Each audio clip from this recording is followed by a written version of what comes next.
In the months that followed, King Aegon Targaryen, still known to so many as Jon Snow, found that every dawn brought new problems, new questions, and new burdens. His dreams were frequently plagued by ghosts both familiar and strange, the face of Daenerys Targaryen watching him with a mixture of love and horror as he plunged a dagger into her, the wild eyes of the Night King looming from the shadows, the disapproving stare of Eddard Stark as if asking why his adopted son had taken up the crown he was never meant to bear.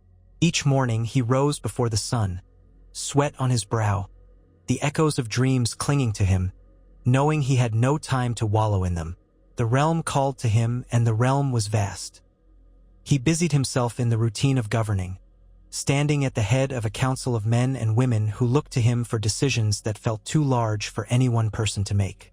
Around that carved table in the Red Keep, Tyrion Lannister sat at his right hand, offering advice with a dose of cynical humor.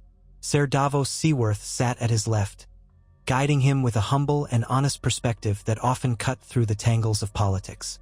Farther down sat Lord Royce of the Vale, newly arrived lords from the Riverlands, and representatives of King's Landing itself who had survived or emerged from the recent chaos.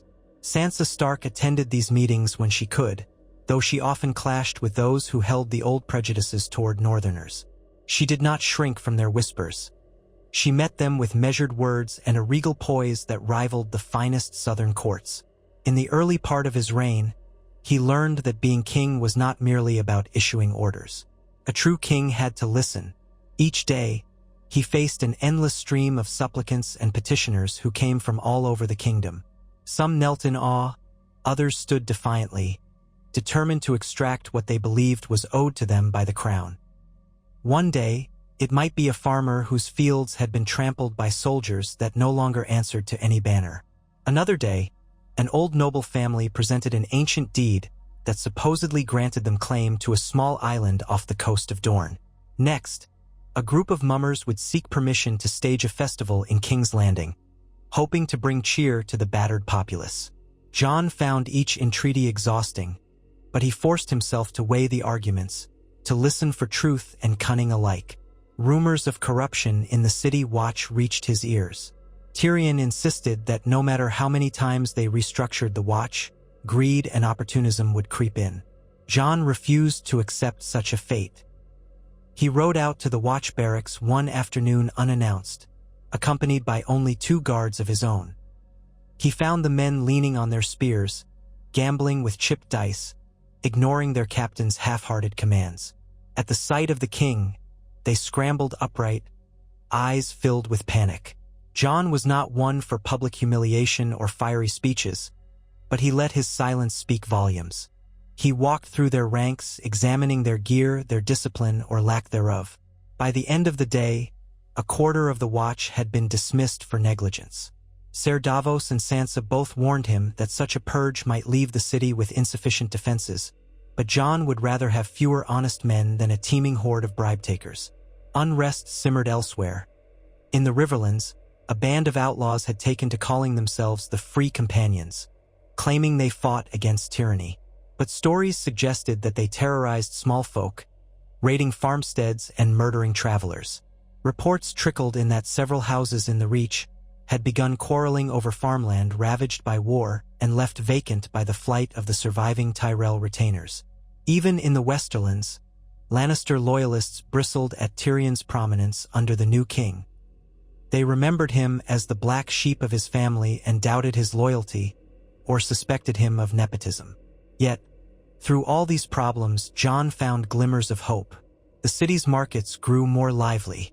Bread and fish became more plentiful, and the scent of fresh produce began to supplant the lingering smell of ash in the air. The Red Keep's corridors were no longer quite so silent. Ambassadors from Bravos and Pentos came to pay homage in elaborate robes, each hoping to gain trade concessions. A handful of northern houses sent delegates south to meet with the king, expressing cautious optimism about what his reign might mean for the future. People began to speak of Aegon Targaryen the Just. Though these whispers were tentative, they watched and waited, uncertain if he would prove any different from the countless other kings who had sat on that throne. As the capital steadied under his rule, Jon's attention turned again to the question that had lurked in every corner of the Red Keep's corridors. marriage. He loathed discussing it, and yet it came up time and time again. The realm needed heirs, so the lords and ladies said. Tyrion, ever practical, advised that a marriage could cement alliances and quiet rebellious hearts. Sansa reminded him that there were many ways to secure peace without forcing a loveless union. But even she could not deny the political leverage such a marriage might provide. Jon saw himself cornered into a choice he had once vowed never to make. Suitors and their families paraded through the court. Jon would sit on the Iron Throne, or at his modest seat at the foot of it, as he rarely liked to perch on the swords more than necessary, and listen to speeches extolling the virtues of this lady or that one. To their faces he was polite, but inside he felt hollow. Memories of Daenerys pressed against his thoughts like a persistent ache, and behind that was the older memory of Ygritte's wild laughter under a northern sky. It seemed to him that love and marriage were parted from each other by an unbridgeable gulf. If he must wed, let it be for the good of the realm, not for passion. He told himself he was done with illusions of a romantic union. In time, 3 main candidates emerged, each with a claim to forging a strategic alliance of great importance. First was Asha, a lady from the Stormlands, not to be confused with Yara Greyjoy, who was sometimes referred to as Asha in some corners of the Isles. This Asha was said to be bright, well-educated, and had a reputation for deftly managing her lands while her father was off fighting in various wars. Uniting with the Stormlands through marriage could quell potential unrest in that region and bring a wealth of grain and fish to King's Landing. Second was a Dornish noblewoman, Lady Nymora of House Euler, a cousin of the new Prince of Dorne. An alliance with Dorne might at last soothe the realm's oldest grudge, bridging the differences that had led to centuries of conflict. Rumor claimed Nymora was fierce with a spear, proud as any Martell, and carried the simmering anger over Elia Martell's tragic fate. Jon found the idea of marrying someone who might hate his Targaryen name both daunting and strangely fitting. If they could come to terms, it might truly unite their peoples and put an old vendetta to rest. The third suggestion came from across the sea. A noblewoman of Lys with rumored ties to House Velaryon through a complicated branch of ancestry. She was said to have Valyrian features, pale hair and violet eyes, and thus some insisted it would be a sign of Targaryen restoration to wed her. Jon found that notion distasteful. The idea of tying his legitimacy to a distant foreign lineage felt like a step backward, binding him too tightly to the image of the conquerors that had come before him. Still, he did not dismiss the possibility outright. Politically, forging an alliance with one of the free cities might benefit the realm through trade. Late into the evenings, he walked the corridors or stood out on the balcony overlooking Blackwater Bay, wrestling with these choices. Once, Sansa approached him there, her red hair glowing faintly in the torchlight. She placed a hand on his shoulder and simply said, "We both know you never wanted to be a king. You never wanted to choose a bride for the realm. But we do what we must. It's the Stark way." He covered her hand with his own, saying nothing for a long moment. In that quiet hush, he realized that both of them had walked roads they never would have chosen, all in the name of survival. His mind drifted to Bran and Arya, each scattered to their own paths, and he felt a twinge of longing for the days when they were all children chasing cats around Winterfell's courtyard. How distant that time seemed now. While the marriage question loomed, more urgent concerns demanded attention. A fresh wave of raiders from the Stepstones threatened shipping lanes to King's Landing, seizing merchant vessels and ransoming the crews. Tyrion proposed dispatching a royal fleet to crack down on these pirates.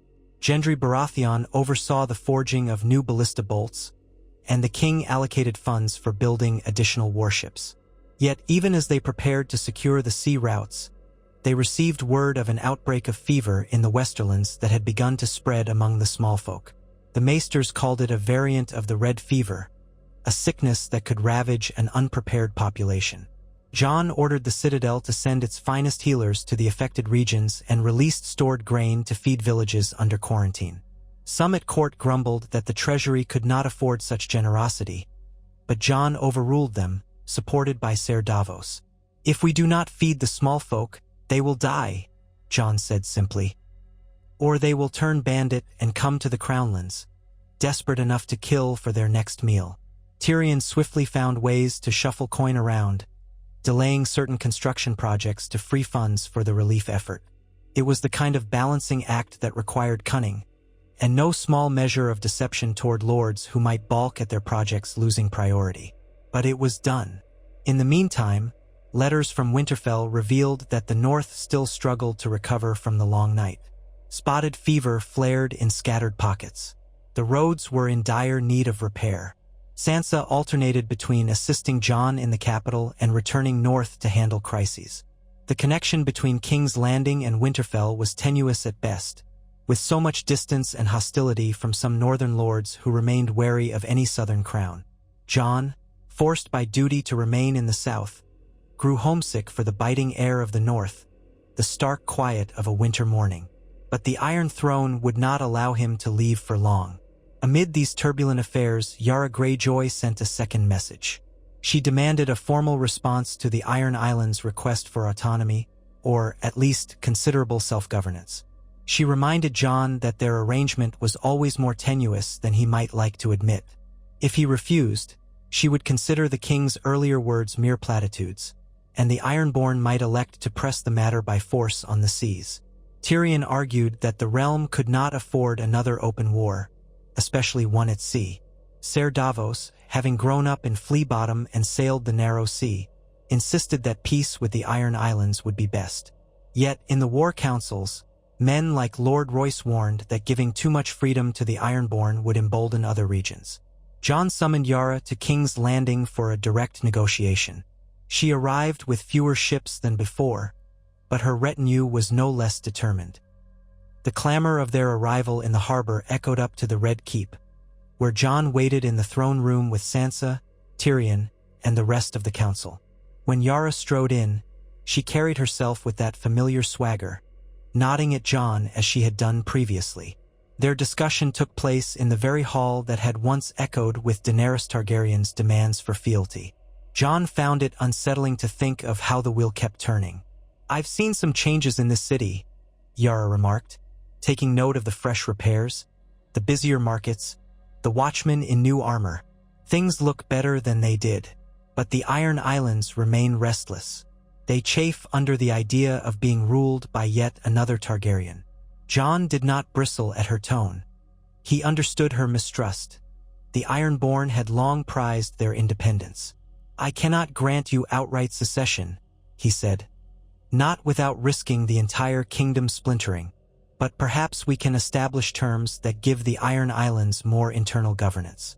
If you agree to remain part of the Seven Kingdoms in name, and to contribute to the defense of these shores when called, then the crown can acknowledge certain liberties, your own laws of inheritance, certain exemptions from taxes on salt-harvested goods, and a promise not to interfere in the election of your lords by your own customs." Sansa, standing at Jon's side, added, "Such liberties for the Iron Islands could be spelled out in a royal charter. It would be a break from the way the crown has done things in the past, but a necessary one." Yara's face remained impassive, but behind her eyes, a flicker of interest shone. This was more than previous kings had offered. She pressed for clarity on the exact terms, demanding the right to fish certain waters unimpeded and to maintain a fleet free from direct royal oversight, save in times of realm-wide crisis. Tyrion interjected with concerns over potential abuses, especially if the Ironborn decided to return to Reaving. But Jon simply said, "We will hold the Iron Islands accountable if they harm our coasts. These terms are meant to maintain peace and mutual respect. If your people break them, then the arrangement is void." After hours of debate, they arrived at a provisional agreement. Yara would take the proposed charter back to her captains and chiefs. If they consented, a final pact would be ratified in King's Landing. The handshake between Jon and Yara was stiff but not hostile. Once again, a fragile peace was purchased by compromise rather than conquest. Jon watched her depart the throne room, wondering if this was truly the birth of a new era or merely a respite before another storm. In the weeks that followed, the Stepstone's pirates were subdued by the royal fleet, though not entirely eradicated. Enough of them were driven from the shipping lanes that trade returned to a more normal flow. The red fever in the Westerlands began to decline as the Citadel's medics spread out with their cures and quarantines. Jon took a momentary breath of relief. He observed from the ramparts of the Red Keep that King's Landing looked less like a ruin than it had right after Daenerys' fury. Gaping holes in the walls were repaired. Families roamed the streets more confidently.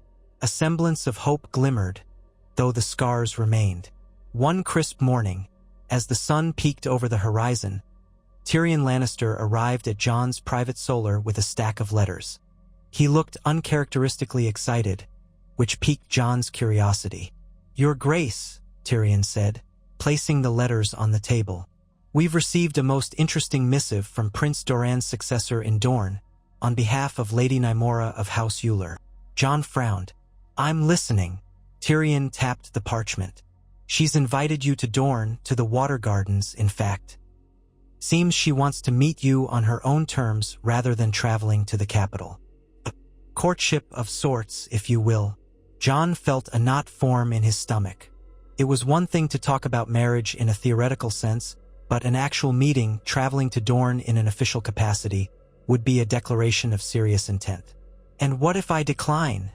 he asked quietly. Tyrion gave a half-shrug. "Then we risk offending Dorne yet again.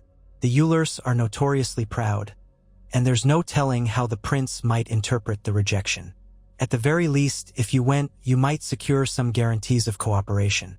You don't have to agree to wed her by the end of the visit, but you can't ignore the invitation." A part of Jon bristled at feeling cornered. Another part resigned itself to the necessity. He turned to look out the solar window at the city sprawled below. A moment of indecision passed. Then he sighed. "Very well," he said. "Send word that I will visit. Keep the retinue small. We can't afford to strip King's Landing of too many guards, and I don't want to appear threatening in Dorne." Tyrion bowed, satisfied.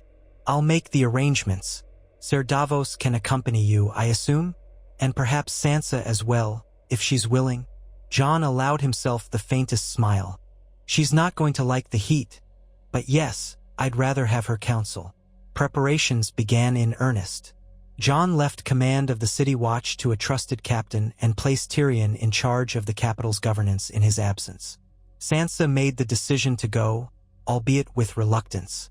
She did not hide her concern that this might be a trap of sorts, or at least a manipulative tactic to bind the king to Dorne's will.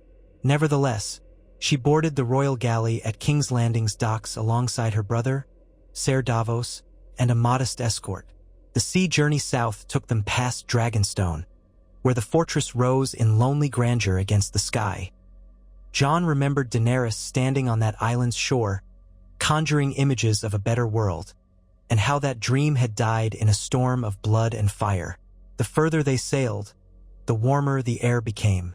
When they finally disembarked in Sunspear, the sun beat down with an intensity that made Jon's black garments stifling. The Dornish knights who greeted him wore light, flowing robes of bright colors, their sigils embroidered in gold thread. Lady Nymora was not present at the harbor. Instead, her representative, a stoic woman named Ondine Euler, escorted them inland toward the Water Gardens. Their traveling party wound along roads flanked by date palms and cacti. The heat shimmered on the horizon like a promise or a threat. The Water Gardens were an oasis, a lavish palace complex designed to capture the cool breezes and channel them through shaded courtyards filled with fountains and ponds. Flowers of vibrant hue bloomed everywhere, and children played in shallow pools alongside noble visitors. When Jon arrived, he and Sansa were welcomed by Prince Khosror Martell, a distant cousin of the late Prince Doran, and other Dornish dignitaries. Lady Nymora made her entrance with neither timidity nor apology. She was tall, her skin deepened by the sun, her hair braided with golden beads, and her eyes as keen as a hawk's. She wore a loose, burgundy garment hemmed with intricate patterns. A small spear was strapped across her back, more ceremonial than practical within the palace walls, but it spoke volumes about her readiness. Jon bowed politely. Nymora inclined her head but did not lower it fully. "King Aegon Targaryen," she said in a measured tone, her accent carrying the lilting quality of Dorne. "The stories say you are a man of the North, a man who rose from nothing to become king. They say you carry Stark blood in your veins as well as Targaryen. In Dorne, we do not forget the crimes of your ancestors. Yet neither do we dismiss the possibility that new blood might bring new ways. He straightened. I am no one but myself, my lady. I've come to discuss peace between Dorne and the Crown, and to learn if we might find some common ground for the future. Their initial exchange was formal, almost chilly. But as the day wore on, Nymora led Jon, Sansa, and Ser Davos through the palace's corridors, pointing out the tapestries depicting the proud history of Dorne, from the days of Nymeria to the more recent conflicts. She did not conceal her people's grievances. Elia Martell's murder at the hands of the Lannisters, Oberyn Martell's death in King's Landing, and the Targaryen atrocities of old. Jon listened, feeling the weight of sins he had never committed, but for which the name Targaryen was forever stained. He offered no glib apologies, only honesty. That he understood her anger, that he wanted to break the cycle of violence and revenge. In the days that followed, they dined on spicy dishes of peppers, olives, and roasted meats, and they strolled through the water gardens, where courtiers lounged under canopies, sipping cool drinks. Sansa, unaccustomed to the heat, did her best to remain composed. She and Nymora exchanged polite words, each trying to parse out the other's temperament. Ser Davos ambled after them, squinting at the blazing sun, beads of sweat rolling down his brow. Jon discovered that Nymora was not one to mask her opinions. She questioned him about the North, about the wars he had fought, about the manner in which he had killed Daenerys Targaryen to protect King's Landing. Many courtiers might have skirted the topic of regicide, but Nymora did not. You loved her, she said, tilting her head. Yet you chose the realm over her life. Dorne has always had a complicated relationship with love and duty, I assure you. But I am curious. Did you truly believe it was the only way? Jon's jaw tightened. I did, he replied after a long silence. She would have burned the city rather than yield. I saw it in her eyes. There was no stopping what she had become. Nymora's gaze flickered. Then you carry a heavier burden than most kings. He found that her bluntness appealed to him in some ways, even if it unsettled him. They spent hours walking the mosaic-tiled pathways, flanked by rows of fragrant flowers, discussing the possibility of a future alliance through marriage. Nymora made it clear that she did not intend to be a passive queen consort. She would demand real influence, particularly in advocating for Dornish interests. Jon answered that he did not seek a spouse who was subservient. He needed a partner who could help him rule justly. Yet he balked at the notion of promising specific political appointments or territories as part of a marriage contract. Sansa and Ser Davos weighed in, advising caution. Behind the scenes, Prince Khosror Martell and his courtiers maneuvered. Some saw opportunity in binding Dorne to the Iron Throne at last, while others insisted that such a match would sully the proud independence of their region. The hallways of the water gardens hummed with rumors and intrigues. Sansa noted that certain Martell allies seemed eager to arrange the marriage, likely hoping it would bring them status. Others shot cold glares at the visiting Northern King, remembering the past too vividly. One night, a feast was held in a grand courtyard surrounded by reflecting pools. Lanterns hung from date palms, casting warm light on musicians and dancers in swirling silks. The spice-laden air was thick enough to taste. Jon, dressed in lighter clothing for the climate, sat at the high table with Nymora at his side, while Sansa, Ser Davos, and the Dornish nobles took seats around them. Partway through the evening, a group of acrobats performed breathtaking tumbles over the water. Applause broke out, and conversation resumed. In the midst of that soft hum, Nymora leaned close to Jon and said, "You are not like the Targaryens of old, nor are you like the Starks I've read about. You're something else, something new. The question is whether Dorne can trust what is new." Jon swirled the wine in his cup without drinking. "I can't force you to trust me. It has to be earned. If the price is too steep, I won't pretend otherwise. I'll leave and continue to rule as best I can, offering Dorne fair treatment whenever possible." She studied him for a moment, then said, "We have courted war for generations. My mother always said that Dorne endures, but too often we do so by grieving our losses. Perhaps I'm tired of grieving. In that moment, Jon sensed the flicker of understanding that can form between two people who have both known heartbreak and duty. He realized he did not love her. How could he, when they had known each other only a short while? But he respected her.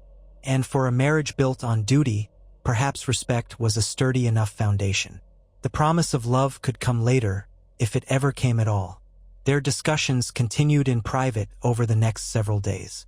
Nymora agreed that if she wed Jon, Dorne would remain part of the Seven Kingdoms but gain assurances of self-governance and seats on the King's Council. She also demanded that a portion of the revenue from the Crown's southern trade be allocated to rebuilding certain Dornish defenses and infrastructures long neglected under prior rulers. Jon believed these demands were not unreasonable, so long as they could be framed as beneficial to the entire realm. Sansa and Ser Davos pored over the details, ensuring no hidden loopholes might set the north or other regions at odds with Dorne. The negotiations were delicate, but eventually a tentative agreement was put to parchment. Jon would return to King's Landing and summon a Grand Council of the Lords to present the match. If they approved, he would wed Lady Nymora in a ceremony that blended both royal and Dornish customs. An unprecedented event that might either unify or scandalize the realm, depending on one's perspective. Prince Khosrur and his vassals signed the document, as did Jon. Nymora pressed her seal upon it too, though there was a moment's hesitation in her eyes, as if she recognized that this was the point of no return. Before departing, Jon walked with Nymora one last time through the water gardens. The midday sun glistened off the pools, where children splashed in carefree delight. He paused at a balustrade that overlooked the rolling desert beyond the palace walls, golden dunes stretching toward the horizon. "Dorne is beautiful," he said, earnest. "I never realized just how alive a desert could feel." Nymora followed his gaze. "We find beauty where we can," she said quietly. Then, turning to face him, she added, "I've no illusions, King Aegon. We are hardly exchanging rings for romance. But if we can make something better than what we've inherited, I'll consider it a worthy endeavor." He nodded. "I'd like to believe we can." They parted with a formal farewell in front of the assembled courtiers. Then Jon, Sansa, and Ser Davos boarded the galley back to King's Landing, leaving behind the jasmine-scented air for the uncertain roads ahead. Along the return voyage, Jon found himself absorbed in thought. On the surface, everything seemed favorable. Dorne's acceptance, a strong alliance that might reinforce his legitimacy across the rest of Westeros. But the gravity of what awaited him, announcing the betrothal actually going through with a wedding, pressed on his shoulders like a physical weight.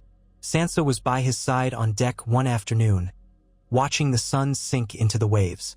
"You're quiet," she observed. "More than usual." He leaned against the ship's rail, the wind whipping strands of his hair across his forehead.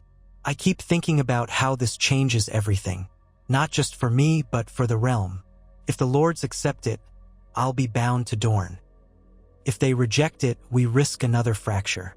And even if it goes through, how long until some other region demands similar concessions?" Sansa's expression was pensive. "We're forging a new realm out of the ashes left by previous rulers. It won't be quick or easy. Alliances like this might be necessary to hold everything together. And I think you could learn to appreciate Lady Nymora. She reminds me of Arya in some ways, in her directness." Jon smiled faintly. "That's high praise from you. Or a warning," she said, a touch of humor in her tone. "Depending on how you look at it." They arrived at King's Landing to find that Tyrion had handled affairs competently during their absence. The City Watch continued to shape up under new leadership, the Crownlands were more secure, and no new rebellions had broken out, though tension in the Reach still simmered over farmland disputes. Tyrion greeted them in the throne room, where the fading light of late afternoon streamed through shattered windows not yet fully repaired. "Welcome back," he said, eyeing the king's weary face. "I trust you've brought us good tidings from Dorne." Jon handed him the rolled parchment. "I believe so. We should call a meeting of the Lords as soon as possible." Tyrion nodded, scanning the seal. "I'll summon them forthwith. We'd best be prepared for some northern grumbling, and likely a snide remark or two from certain lords in the Vale." They set about orchestrating what would effectively be the largest gathering of lords since the crisis that followed Daenerys' death. Ravens flew to every corner of Westeros, inviting nobles great and small to King's Landing. The letter requested their presence to discuss the future alliances of the realm. The rumor mill churned almost immediately. Word spread that King Aegon intended to wed a Dornish lady, to unite once hostile factions. Some praised the idea, believing it heralded an era of reconciliation. Others muttered darkly about Targaryen madness, about how the Dornish were not to be trusted, about the shame of the North if its king spurned a more suitable alliance. Sansa sent ravens to the north, reassuring lords who might feel overlooked or belittled by the prospect of a Dornish match. She reminded them that Jon was still half Stark, still the man who defended them against the White Walkers. Her letters helped quell some unrest, but not all. Grumblings persisted that the North should have remained independent after the wars. Yet they came. The lure of witnessing the forging of a new political order brought even the most disenchanted lords south. Within a fortnight, they arrived in droves. The Vale's Lord Grafton, the Riverlands House Mallister, the Stormlands' new stewards under Gendry Baratheon's oversight, a few scattered Reach families forging uneasy alliances now that House Tyrell was gone. Lady Brienne of Tarth came in her capacity as a sworn knight to the crown, though her seat in Tarth was small and overshadowed by the Stormlands at large. The Westerlands sent a delegation under the auspices of a Lannister cousin who had risen to prominence once Jaime and Cersei were gone. Perhaps most surprisingly, Yara Greyjoy appeared, having evidently secured enough of the Ironborn's endorsement to sign the charter Jon had offered them. They exchanged wary nods when they met in the Great Hall. The gathering was held in the throne room, where new sconces had been installed to cast away the gloom that once haunted the corners. The Iron Throne loomed at the far end, a silent testament to the violence and power that had shaped the realm. Jon sat at its foot rather than upon it. Sansa, Tyrion, and Ser Davos stood nearby. The assembled lords formed a semicircle, their banners and sigils a dazzling array of colors. Murmurs hushed as Jon rose to speak, his cloak trailing behind him. He began by thanking them for coming, acknowledging the hardships they had endured. He spoke of the progress made in rebuilding the capital, of the efforts to secure peace and stability throughout the Seven Kingdoms. Then he addressed the matter of Dorne. He outlined the negotiated terms: a betrothal to Lady Nymeria Euler, with conditions granting Dorne certain autonomies in local governance, representation on the King's Council, and financial allocations for rebuilding projects in the region. "We stand at a crossroads," he said, his voice clear yet subdued. "We can continue a cycle of mistrust and vengeance, or we can try to forge a new path where each region's strengths are recognized, and old wounds are, if not forgotten, at least set aside for the sake of our children. I do not make this decision lightly. I know it carries risks, but I also know that without risks, we gain nothing but the same strife that has plagued us for centuries." Silence followed. Then murmurs spread like ripples. Some lords nodded approvingly. Others frowned, their arms crossed. Yara Greyjoy merely watched with a raised eyebrow, as if to see how the mainland lords would react to a concession of rights that might parallel her own. Finally, Gendry Baratheon stepped forward. "I've seen enough of war," he said, his voice carrying a frankness reminiscent of his father, Robert. "My folk in the Stormlands want peace and stable leadership. If this marriage brings that, I'll support it." One of the Vale lords cleared his throat. "I worry that granting special terms to Dorne will lead the Ironborn, the North, even the Vale to demand the same. Will this not fracture the realm in an endless bidding war for privileges?" Jon inclined his head. "I understand the concern, but each region has its own customs and needs. If we keep ignoring them, we only invite more rebellions. This is a step toward a governance where we acknowledge those differences without letting them tear us apart. Do I claim it will be perfect? No, but it's better than continued bloodshed." A Riverlands representative, Lady Sabine Tully, eyed Jon. "And what if you produce heirs with Dornish blood? Will they claim the entire realm as Targaryens, or a portion of it as Martells or Eulers?" Jon forced himself not to sigh. Any child of ours would be raised to respect both sides of their heritage. They will be the rightful heirs of the Iron Throne, but they will also honor Dornish traditions. Perhaps it's time we stop seeing each other as separate peoples entirely and start viewing ourselves as a realm of many cultures, many ways of life. The discussion stretched on for hours. Sansa navigated the more delicate concerns, explaining how the North sought no special privileges at this time, but expected the crown to respect their unique traditions. Yara's presence was a silent reminder that the Ironborn had been offered a charter. The Westerlands asked pointedly about taxes and debts.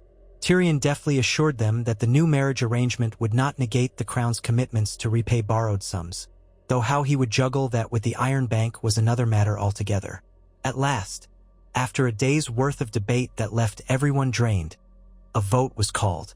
One by one, the lords and ladies either affirmed or rejected the betrothal.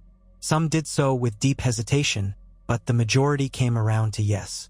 Whether from genuine belief in Jon's approach or simply a desire to avoid another war with Dorne, it passed. By sundown, the throne room echoed with the finality of that decision. The king would wed Lady Nymora Euler, forging a new alliance between the crown and Dorne. The next few weeks were a blur of preparations. Messages flew across the deserts and seas, finalizing the wedding date, which would be set for midsummer. King's Landing bustled with visitors from every corner of the realm, many curious to witness the ceremony. The city's mood shifted from cautious to almost celebratory. Festivals sprang up in the streets, though the memory of the recent devastation still lingered.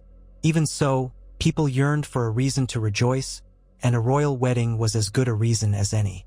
Jon found himself besieged by tailors and court functionaries who insisted on designing the perfect garments for the occasion. He stood as still as he could while they measured him for light silks that would not stifle him in the Dornish heat.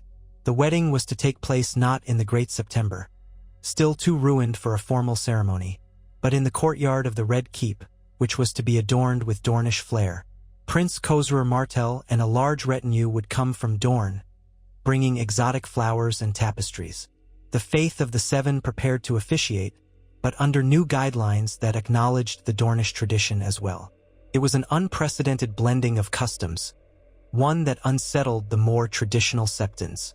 Sansa oversaw the arrangements with a kind of grim diligence, determined to ensure everything went smoothly. She barely had time to breathe, coordinating the lodging for visiting lords, the security arrangements, the feast menu, and the delicate seating charts to avoid old rivalries flaring up. Tyrion, delighted by the spectacle, teased her that she was acting like Marjorie Tyrell of old, orchestrating a show of generosity and unity. Sansa accepted the comparison with an arch look, reminding him that Marjorie might have been one of the cleverest queens the realm had never truly known. In the midst of all these frenetic preparations, Jon carved out moments of quiet. He visited Gendry's smithy, where the young man was working on a new crown meant specifically for the wedding, one that would incorporate both Targaryen and Dornish motifs. It was a simpler design than many expected, but it featured a single sunburst of gold, representing Dorne's blazing sun, entwined with a stylized direwolf for House Stark and a faint outline of a three-headed dragon for House Targaryen. Gendry showed it to Jon, wiping sweat from his brow. Fitting everything in was tricky, he admitted, but I think I made something that, well, that might symbolize who you are. Multiple houses in one. Jon ran a hand over the smooth metal. It's beautiful, he said quietly, though a pang struck his heart, realizing again how far he'd come from the boy who had once been called a bastard of Winterfell. On the night before the wedding, the Red Keep was luminous with lanterns and torches. The corridors thrummed with excitement and last-minute nerves. Jon was meant to sleep early in preparation for the ceremony, but he found himself restless. Eventually, he left his chambers and wandered down a private stairwell, finding his way to the open ramparts that overlooked the city. Warm summer air brushed against him, carrying the scent of distant campfires and city life. He thought back to the time he had first come to King's Landing, so many years ago as a boy, trailing after his father and siblings. Then it had been a city of wonders and horrors alike, and he was merely an outsider. Now he stood as its king. The magnitude of it made him want to laugh or weep, and he found he could do neither. He placed his hands on the stone parapet and closed his eyes, whispering a silent vow that he would do better than those before him, that he would try with all his might to keep the realm from once again drowning in fire and blood. A soft footstep alerted him that he was not alone. He turned and found Sansa there, her hair unbound, wearing a simple gown. She approached him cautiously, then joined him at the parapet. They stood side by side, gazing at the moonlit city. For a while, neither spoke. Finally, she rested her hand on his arm. "Tomorrow is the wedding," she said. "Do you feel ready?" He breathed out slowly. "As ready as I can be. Feels surreal. But I've made my choice." She nodded. "It's the best course, I think. Even if it's not what you ever dreamed of.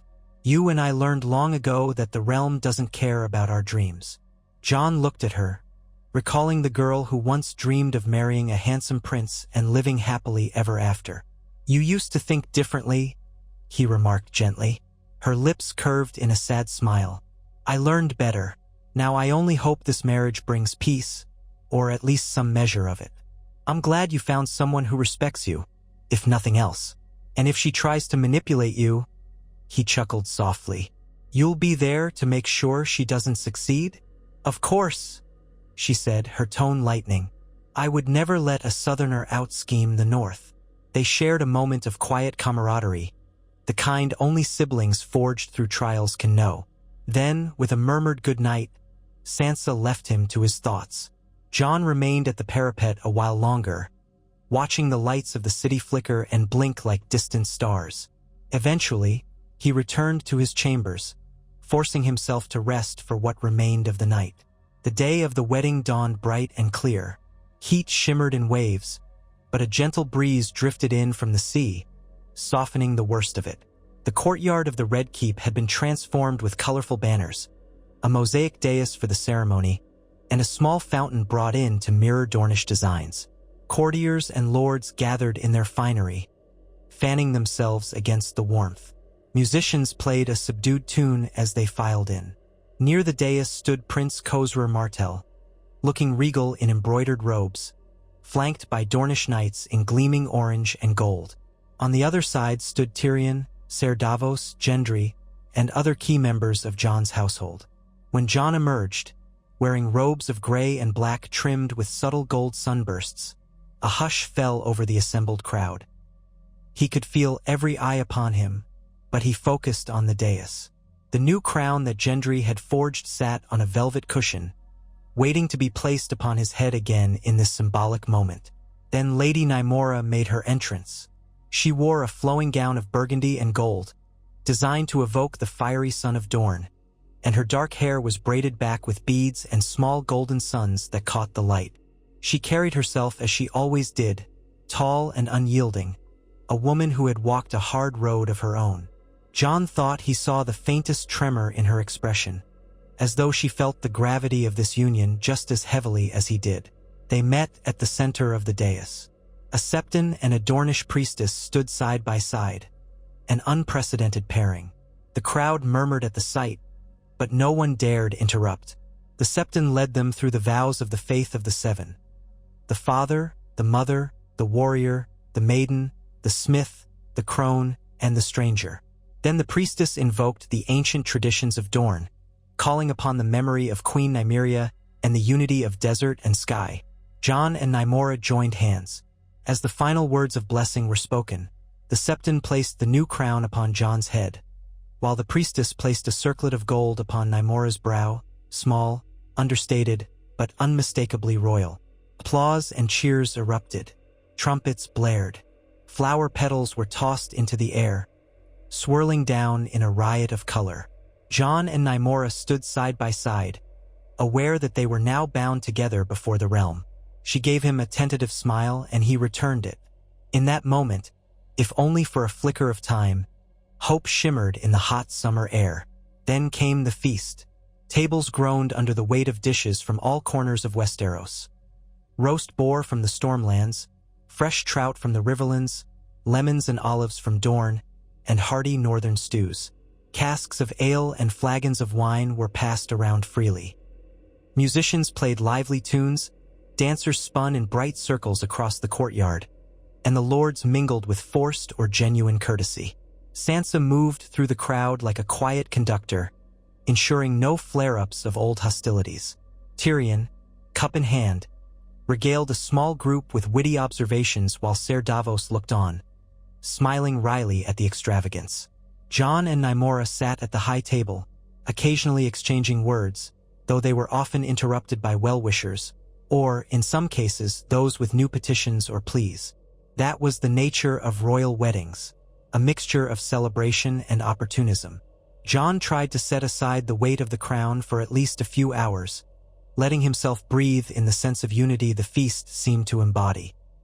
He glimpsed Yara Greyjoy at one table, raising her cup to him in a mocking salute that might also have been genuine. Gendry was at another, engaged in friendly conversation with a Stormlands knight. The moment felt, if not perfect, then at least peaceful. As the night wore on, the torches and lanterns cast flickering patterns across the courtyard. A troupe of Dornish dancers took the floor, performing a sensuous, athletic routine that had the crowd whooping. Nymora tapped her foot to the rhythm, occasionally glancing at Jon with a small, wry smile. When the dancers finished, a band of northern fiddlers attempted a jaunty reel, which led to a comical moment of southern lords trying, and mostly failing, to keep up. Through it all, Jon sat with a mixture of amusement and relief. Perhaps this was what a united Westeros might look like. A patchwork of traditions overlapping, not always smoothly, but earnestly. Eventually, the official rituals of a royal wedding demanded that the bride and groom retire. A wave of claps and laughter followed them as they left the feast, escorted to a private chamber where the marriage would be consummated, at least symbolically. Once the door was closed behind them, the sudden silence was deafening. For a moment, they stood awkwardly, neither quite sure what to do. Nymora broke the tension with a dry laugh. "Well," she said, removing the circlet from her hair and setting it on a small table, "it seems we've survived the easy part." Jon let out a breath. "I suppose so." They exchanged a look that encompassed everything unspoken. Sorrow for those they had lost, gratitude for the possibility of a fresh start, fear of the unknown, and the realization that they were now partners in leading a kingdom. Slowly, gently, she stepped closer, and he found himself meeting her halfway. They kissed, not with a passion born of long love, but with the tentative hope that perhaps one day it could grow into something more. Morning came, and with it the responsibilities of rule once more. But now, as Jon walked through the Red Keep's corridors, he did so with Nymora at his side. A symbol of unity, albeit a fragile one. The lords who had lingered after the wedding brought fresh business, new disputes, and old grievances. There was no shortage of tasks awaiting them. Dealing with the aftermath of the wedding's expenses, finalizing the charter for the Iron Islands, resettling farmland disputes in the Reach, and following up on the various trade agreements that had come to a halt when talk of the wedding overshadowed them. For some, the wedding changed nothing. The cynics continued to mutter that another war was only a matter of time. For others, it changed everything, a promise that perhaps Westeros could move beyond its cycle of vengeance. Jon himself felt a cautious sense of optimism, tempered by the knowledge that peace is never permanent. The realm was in the midst of a slow rebirth, like a phoenix rising from its own ashes. If he and Nymora could guide it without letting old hatreds reignite, then perhaps they would indeed break the wheel Daenerys had once spoken of. In the days that turned to weeks, they settled into a rhythm. Nymora participated in council meetings, openly championing Dornish concerns and sometimes clashing with Tyrion or Sansa. Jon mediated the differences, refusing to let the council become paralyzed by rivalries. He discovered that Nymora's forthright nature was, in some ways, an asset. Rather than scheming in the shadows, she brought issues to light. Sansa grudgingly respected her honesty, though she found her abrasive at times. Tyrion teased that having two strong-willed women around might keep the king from sinking too far into brooding. During that period, one of the more surprising developments came from the north. Word arrived that Bran Stark, rarely seen since the end of the war, had returned to Winterfell after a sojourn on the Isle of Faces. According to the Raven's reports, he seemed changed, distant, as if the events of the world barely touched him. Sansa was concerned, but also relieved to know he was at least physically back in the seat of their ancestors. Jon wrote to Bran, extending an invitation to visit King's Landing or at least communicate more regularly. But the response was vague, filled with cryptic references to the history of the land and the importance of memory. Jon sighed and let the matter rest. Bran's path was his own. Arya, too, remained far afield. Sporadic letters described her travels across uncharted western seas, searching for what lay beyond the known maps. She wrote little about her personal experiences, focusing instead on the wonders she encountered. Islands teeming with strange creatures, storms that nearly sank her ship, the strength of her crew who followed her with an almost mythic devotion. Jon felt a pang of longing for the sister who had once taught him how to fight with a staff in Winterfell's yard. But he knew she was never one to be chained, even by family. Summer waxed on, bringing scorching days.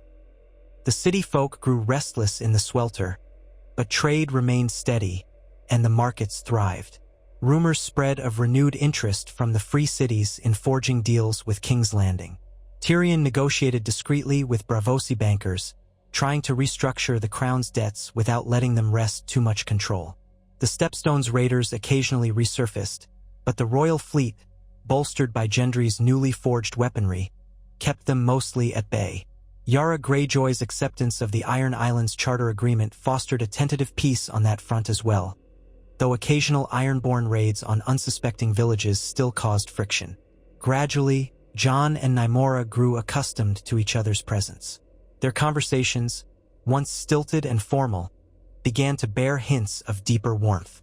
She confided stories of her childhood in Hellholt, how her mother had drilled into her the importance of never bowing to outsiders. He shared his experiences at the Wall, his disbelief at seeing the White Walkers for the first time. They remained cautious with their vulnerabilities. Both had lost too much, and trust was not an easy thing to earn. But each day, a little more of their armor slipped away. Still, the realm's challenges never let them rest for long. Lord Royce reported new tensions in the Vale, where some lesser lords muttered that the crown had abandoned them in favor of the Iron Islands and Dorne. Sansa arranged to travel there, hoping to quell the rumors and reaffirm the king's commitment to the Vale. Gendry wrote from Storm's End that two of his bannermen were feuding violently over a border dispute. He requested royal intervention before blood was spilled. Jon debated sending an envoy or going himself, but his advisors urged him not to leave King's Landing while the ink on his marriage was barely dry. Even in the capital, trouble lurked. Whispers circulated that Cersei Lannister had left behind hidden caches of wildfire, not all of which had been detonated. While many had been found during the initial sweeps after her death, rumors persisted that a few were still out there, waiting in catacombs or cellars. When an alchemist's apprentice turned up dead under suspicious circumstances, Tyrion grew alarmed, suspecting that some unscrupulous faction might be searching for the wildfire to use it as leverage. Jon authorized a thorough search of the city's underbelly, tasking the City Watch with mapping every tunnel, every forgotten corner. It was a grueling effort that stirred fear among the populace, but better fear now than a catastrophic explosion later. Months slipped by. Jon found that ruling a kingdom was an endless series of decisions, most of them small but crucial nonetheless. He intervened in petty disputes between lords, approved or denied trade proposals, listened to Tyrion's advice on foreign relations, conferred with Nymora on how best to handle the ever-prickly Prince Khosrur, who seemed to be testing the boundaries of the new alliance with repeated demands. When not attending to such matters, Jon and Nymora held court in the throne room, hearing grievances from the small folk. If a farmer had lost his livestock to a band of marauders, they heard him out. If a merchant claimed her goods were seized unfairly, they mediated. They could not always render decisions that pleased everyone, but they strove for fairness. Each evening, as he prepared to retire, Jon felt the weight of the crown pressing heavier on him. In those hours, memories intruded. Robb Stark, who had once been king in the north, cut down at the twins. The men of the Night's Watch who had bled and died under his command. Daenerys, whose dream of a better world had burned away in her own fire. So much sacrifice, so many heartbreaks, had led to this moment in which he sat on a throne he'd never wanted. His only solace lay in the knowledge that, at least for now, the realm was not tearing itself apart. Peace, no matter how fragile, was a gift worth fighting for. Surprisingly, he came to rely on Nymora's counsel more than he anticipated.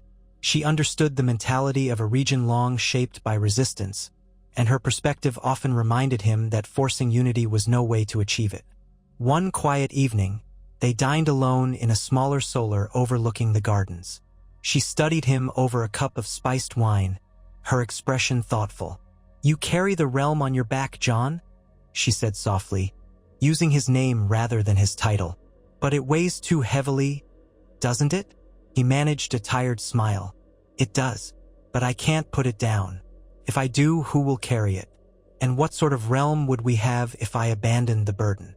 She reached across the table, placing her hand over his. "You have others to share that burden, you know? Not just me, Sansa, Davos, Tyrion, even Gendry and the rest. Perhaps it's time you let them do more." Her words were spoken without accusation. They were an offer, that this marriage could be a genuine partnership, and that even if their union was founded on duty, it need not remain joyless. Something in Jon loosened at her remark, a tension in his chest easing slightly. "Thank you," he said, his voice hushed. "I'll try." That small moment of connection reminded him that even a king did not need to stand alone. Though he had never chosen this life for himself, he was here, in it. And he was not quite so solitary as he used to be. The memory of Daenerys's last breath, the cold recollection of Ygritte dying in his arms, did not vanish, but they felt less like iron shackles and more like stepping stones that had led him to this strange new chapter. Over time, the public's perception of the royal couple began to evolve. Gossip replaced suspicion. The city started referring to Nymora as the Desert Wolf, a playful nod to her marriage with the Stark-blooded king. She trained regularly in the courtyard, sparring with Dornish spears and short swords, occasionally drawing a curious crowd. Once, Jon joined her in a friendly bout, much to the delight of onlookers who clapped whenever one landed a solid strike. The match ended in laughter when Nymora nearly tripped over a broken flagstone and Jon caught her. They froze for a second, then bowed to each other amidst scattered cheers. It was a small spectacle, but such public moments could win hearts. The realm, for a time, appeared to settle into an uneasy but real stability. Yet Westeros's history was a tapestry of sudden upheavals, and Jon knew better than to assume the calm would last forever. Whispered news from Essos reached them. Rumors of new warlords rising among the Dothraki, a shakeup in Volantis's ruling priesthood, uncertain new powers in Slaver's Bay. Tyrion raised an eyebrow at these reports, cautioning that no matter how far away these troubles seemed, Westeros was never truly insulated from the world beyond the sea. Jon agreed, remembering how Daenerys had come from across the narrow sea to change Westeros irrevocably. But for the moment, the focus remained on the internal workings of the kingdom. Jon penned letters to Samwell Tarly in Old Town, requesting updates on the Citadel's findings regarding any lingering supernatural threats, though Sam's replies, while polite, offered no alarming news. The Maesters seemed more concerned with preserving what they had learned about the Long Night, ensuring it would not be lost to future generations. Jon supported that wholeheartedly, remembering the frustration he once felt when no one believed in the White Walker's return. As the next harvest season approached, Jon made plans to travel with Nymora to several key regions, including the Stormlands and the Reach, to reassure the lords that the crown had not forgotten them. A royal progress could also serve as a chance to see how the small folk truly fared outside the capital. Sansa volunteered to handle matters in King's Landing during their absence, while Tyrion and Ser Davos would accompany the king's party to handle negotiations and ensure security.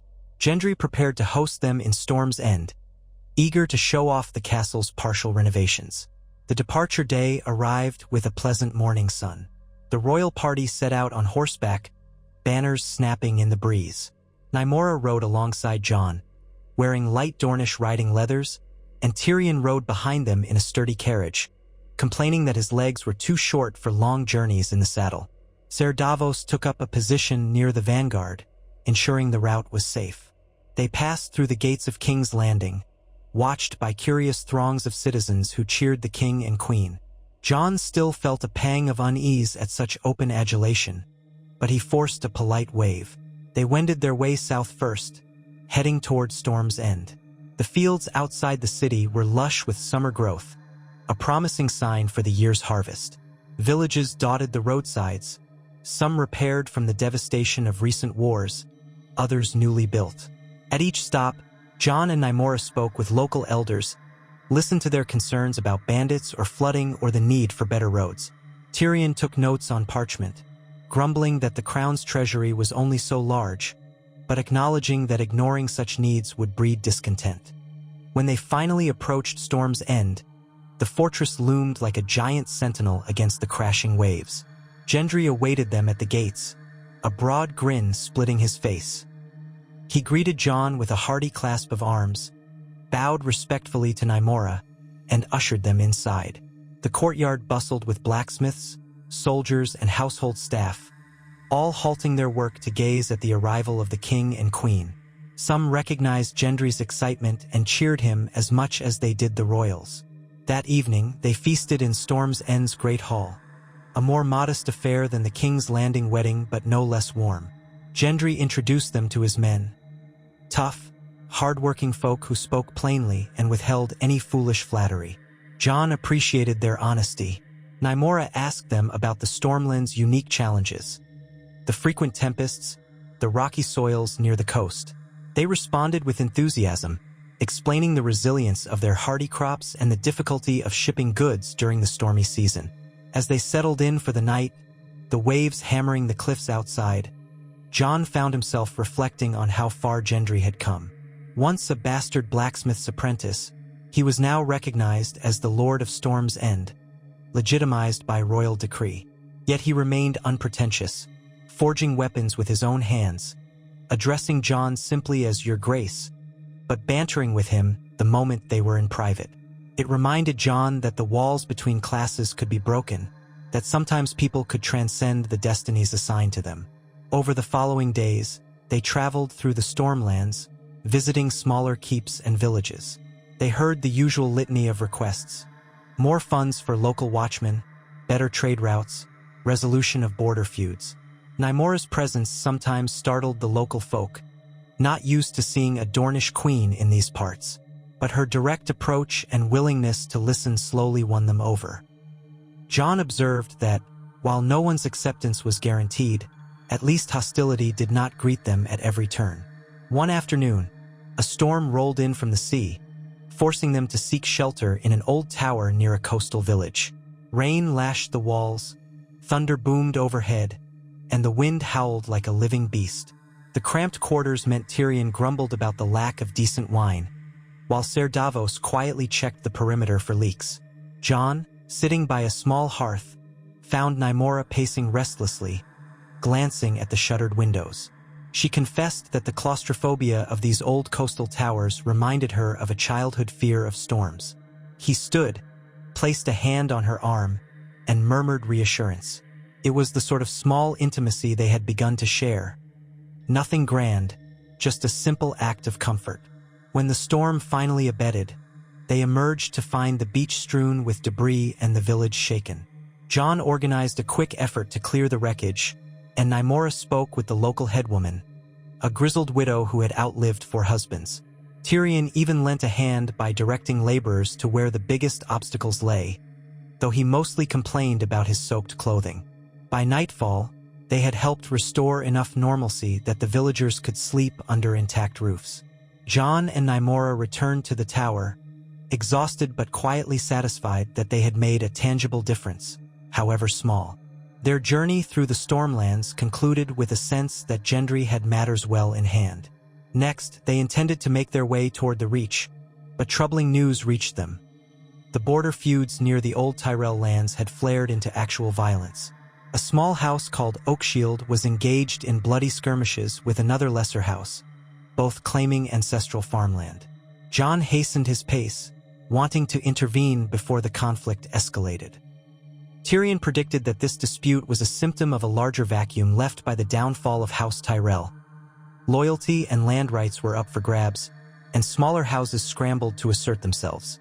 They arrived in the contested territory to find burned fields and frightened peasants. The lords of both houses had barricaded themselves in small forts, each accusing the other of theft, betrayal, and murder.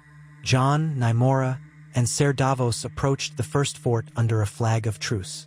After a tense standoff, they were admitted. Inside, they found wounded soldiers, an anxious lord determined to protect his hold. He raged about how the other side had stolen a prized orchard. When they visited the second fort, the lord there accused the first house of a brazen midnight attack that left 3 men dead. Each side insisted they were the victim, that they only wanted justice. Jon arranged for a mediation in a neutral clearing between the forts. He, Nymora, and Ser Davos oversaw the meeting, while Tyrion remained behind to ensure their camp was not attacked. The discussions were heated, with each lord accusing the other of vile deeds. Jon's patience wore thin, but Nymora provided a calm voice, reminding them that the fields they were fighting over would produce no harvest if they were burned. Ser Davos appealed to their sense of survival, pointing out that winter was never truly gone, and if they destroyed each other's resources, the small folk would starve. The tension escalated when one house's knight hurled an accusation that the other lord had once been a Lannister stooge. Insults flew. Hands drifted toward sword hilts. Jon commanded everyone to stand down. He stepped forward, voice resonating with the authority he'd gained through hardship and necessity. "If you draw steel, you will face the king's justice," he said. "And I assure you, that will end poorly for all of you." A hush fell. The realization sunk in that, if they defied him, they defied the crown. With a silent exchange of glances, the lords reined themselves in. Nymora stepped in to propose a solution. A neutral reeve, appointed by the crown, would oversee the disputed lands for a period of 2 years, ensuring the harvest was collected and shared fairly. After that time, an impartial inquiry, headed by the maesters, would examine historical records to determine rightful ownership. If either side refused to comply, they would lose any claim altogether. Neither lord liked the compromise, but both saw it was the only path to avoid destroying one another. Grudgingly, they agreed. Jon formalized the arrangement in writing, stamping it with the royal seal. The reeve was chosen from among the local smallfolk, a pragmatic woman who had gained a reputation for fairness. She took the duty with a mixture of pride and apprehension. Jon and Nymora left soon after, hoping that their presence had at least stilled the violence. By the time they returned to King's Landing, months had passed since their wedding, and the capital felt both familiar and strange. The new watch commander greeted them, describing how the city had remained mostly peaceful, aside from a few brawls and burglaries. Sansa was there as well, though she had spent some time in the Vale. She reported that all was relatively calm, though the usual gripes about taxes and trade persisted. Jon felt a sense of relief that no major catastrophe had befallen the kingdom during their absence. Yet he was more aware than ever of how fragile this peace was. Tyrion, reuniting with the king in the small council chamber, poured himself a cup of wine and sighed. "In an odd way, I'm pleased that your progress was only half a disaster," he said dryly. "If everything had gone too smoothly, I'd suspect we'd slipped into a story told by bards, rather than the life we actually lead." Jon gave a weary grin. "We made do. The disputes in the Reach are stabilized, for now." He exchanged a look with Nymora, who nodded in agreement. "But this realm is like a tapestry full of loose threads. Tug at one, and another unravels." Nymora stepped forward, resting her hands on the table that bore the map of Westeros. "We patch what we can," she said, "and hope it holds long enough for a new generation to inherit something better." In the weeks that followed, Jon settled back into the daily business of ruling. He and Nymora updated the council on their findings, proposed new guidelines for mediating inter-house disputes, and discussed how to expand the presence of royal reeves in contested regions. Tyrion worked to ensure the treasury could handle these additional administrative costs, while Sansa monitored potential trouble spots from the north. Yara Greyjoy sent word that the Ironborn Charter was functioning, though she complained that some lesser captains still preferred reaving. She threatened to punish them harshly if they broke the peace, a stance Jon supported wholeheartedly. Summer in King's Landing stretched on, the heat intensifying. The city's new watch patrolled with vigilance, mindful of the rumors of hidden wildfire.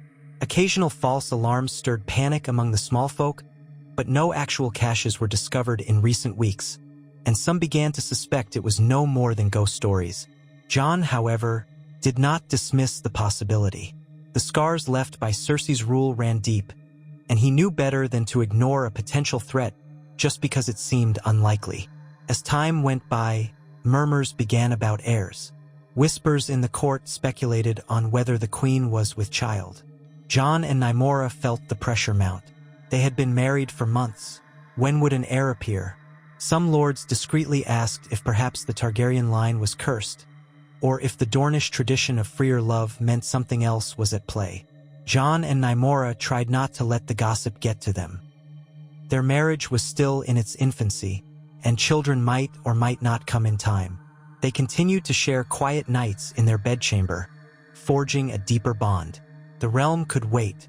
In the privacy of one such evening, Nymora admitted she worried about bringing a child into a world still so precarious. "My mother raised me to expect war at every turn," she said softly, resting her head against Jon's shoulder. "Dorne always felt like a fortress under siege, even when it wasn't. I don't want our children growing up like that."